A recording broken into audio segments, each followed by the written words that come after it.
Bismillahirrahmanirrahim. Assalamualaikum warahmatullahi wabarakatuh, teman-teman yang kami muliakan dan kami sayang. Kita di sini sekarang ada permintaan dari teman-teman kita di Indonesia dari Instagram To Heavens Together.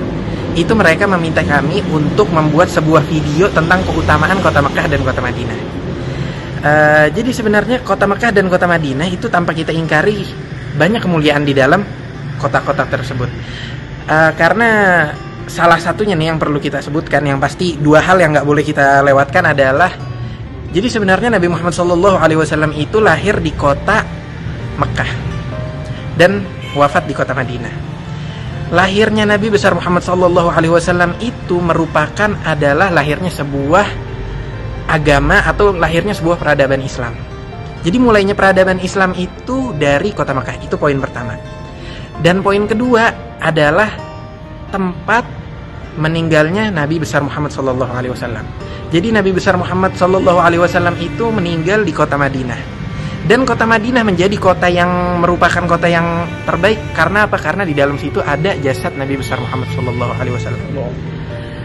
Itu dua hal yang nggak boleh kita lewatkan. Dan satu hal lagi, di Al-Quran disebutkan bahwasanya Allah Subhanahu Wa Taala berfirman, Inna awwala baitin wudi'a lin-nasi lalladzi bi Bakkah mubarakan wa hudan lil alamin. Jadi Allah Subhanahu wa taala itu mengatakan di Al-Qur'an, sesungguhnya tempat yang paling baik di muka bumi, tempat beribadah yang paling baik di muka bumi ini di mana? Di kota Mekah, yaitu adalah kota Ka'bah yang bangunan Ka'bah yang berada di Mekah.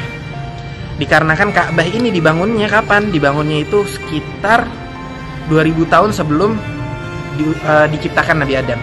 Dan juga di atas Ka'bah terdapat yang namanya Baitul Ma'mur. Baitul Ma'mur itu adalah tempat beribadahnya para malaikat yang berada di atas langit di bawah arsy Allah.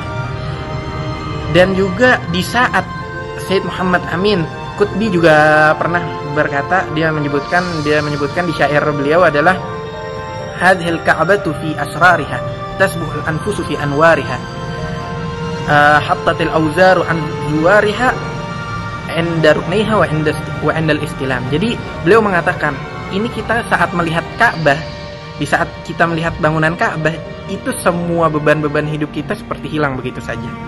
Dan juga di saat kita melihat Ka'bah, bukan sholat atau bukan tawaf di Masjidil Haram, tapi kita melihat bangunan Ka'bah, itu kita mendapatkan 20 rahmat dari Allah Subhanahu wa taala sebagaimana yang disebutkan di hadis. Dan juga kita nggak boleh lupa dengan kota Madinah, bahwasanya Nabi besar Muhammad menyebutkan bahwasanya di kota Madinah itu terdapat taman dari taman-taman surga. Kita kalau pengen masuk ke dalam surga, kita harus lewat taman-tamannya dulu sebelum masuk ke dalam surga. Nah, taman-tamannya itu di mana? Kalau kata Nabi itu di hadis disebutkan ma baina baiti wa minbari raudhatun min riyadhil jannah. Di antara rumahku dan masjidku adalah taman dari taman-taman surga. Jadi taman-taman surga yang disebutkan dalam nas oleh Nabi adalah antara masjid Nabi dan antara rumah Nabi. Itu adalah taman surga yang disebut Ar-Raudhah. Bangunannya itu disebut Ar-Raudhah. Sekarang itu di dalam Masjid An-Nabawi. Dan juga Nabi besar Muhammad berdoa kepada Allah, bermunajat agar menjadikan fadail atau keutamaan kota Madinah atau barokat, berkah kota Madinah itu 2 kali lipat lebih berkah daripada kota Mekah. Oke kawan-kawan, jadi itulah sekian dari saya. Dan juga jangan lupa di follow Instagram To Heavens Together sama YouTube-nya. Oke, YouTube-nya jangan lupa, bakalan banyak hal menarik di Instagram dan YouTube mereka, jadi jangan lupa follow and subscribe. Tamam. Assalamualaikum warahmatullahi wabarakatuh.